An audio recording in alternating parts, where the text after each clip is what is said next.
In November of 2017, we acquired data using the helicopter-deployed system called SkyTEM. This system allows us to image beneath the ground surface, mapping out peat thickness by using the measured changes in the electrical resistivity. Shown here is the field site and the location of the lines flown by the helicopter to acquire the geophysical data. We acquired data along a total line length of 827 kilometers. There were 110 parallel flight lines, separated by 230 meters in the most densely covered areas, with the lines more widely spaced in other areas. In addition to the parallel lines, you can see that there was one long flight line that went through the center of the site, crossing the parallel lines. The acquired data were used to develop a 3D model of the electrical resistivity of the subsurface. That is what is here, all the electrical resistivity measurements that we have, the color scale displaying the most resistive areas as red and the least resistive as blue. As we display the results, we have the Google Earth image below the resistivity model to keep track of where we are. But what you are seeing all corresponds to measurements made beneath the ground surface. The top of the model is the ground surface, and it then extends down to a depth of about 100 meters. The way to think about what you are seeing, every 30 meters along a flight line, it is as if we had a probe pushing down below the ground surface and measuring electrical resistivity. This gives us this incredible image at very high spatial resolution of the electrical resistivity of the region beneath the ground. We are seeing into the earth, not just relying on what we can see and measure on top of the ground surface. What you will notice is a lot of red at the top in this resistivity model. We know from field measurements on core samples that peat is more resistive than the underlying materials, so the red is the peat.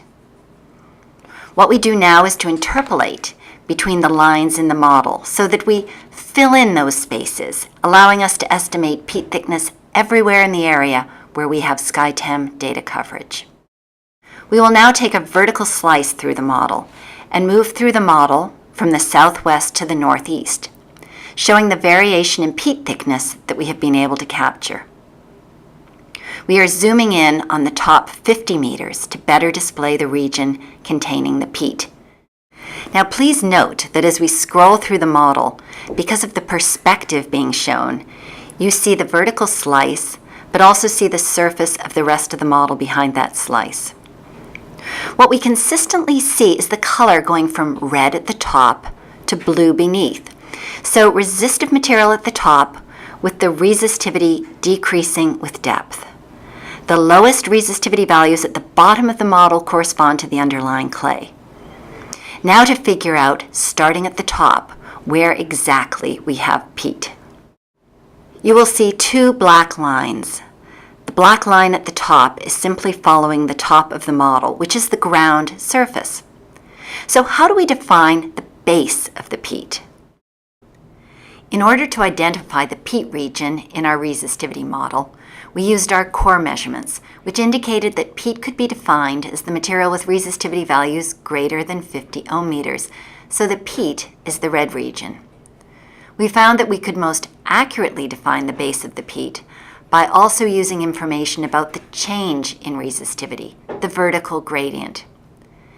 These two factors, the resistivity value and the gradient, were used to draw the lower black line, the base of the peat. So we interpret the region between the black lines as the peat, allowing us to estimate peat thickness. In addition to information about the resistivity of the peat, we also had available from SkyTEM a measure of the elevation of the ground surface. While we see in places a correlation between peat thickness and elevation, you can see from these images why we cannot reliably predict peat thickness from elevation alone. This would only work if the base of the peat stayed at the same elevation and only the elevation of the ground surface changed. We can see changes in the elevation of the ground surface. You'll see the waviness as that top black line moves up and down. But we can also see changes in the elevation of the base of the peat. The base of the peat, the bottom line is moving up and down. Thus, using elevation of the ground surface alone to predict peat thickness would require an extensive field program of ground-based measurements to calibrate the relationship. We can scroll through this resistivity model and see how we are able to capture the changes in peat thickness. Now, please note that the scaling in this model is such that it exaggerates the changes in elevation, the changes that you're seeing in the ground surface. All the details of what is shown here are given in our report. We go through a complete description of how the data were acquired, analyzed, and interpreted. Our SkyTEM measurements have provided us with a detailed picture below the ground, giving us the ability to map out the presence and thickness of the peat. We conclude that this airborne geophysical method is the best approach, most likely the only approach, that can provide a cost-effective way to accurately estimate peat thickness at the 1 to 50,000 scale in Indonesia. We are convinced that this advanced technology can support the commitment that has been made to the effective management and protection of Indonesian peatlands.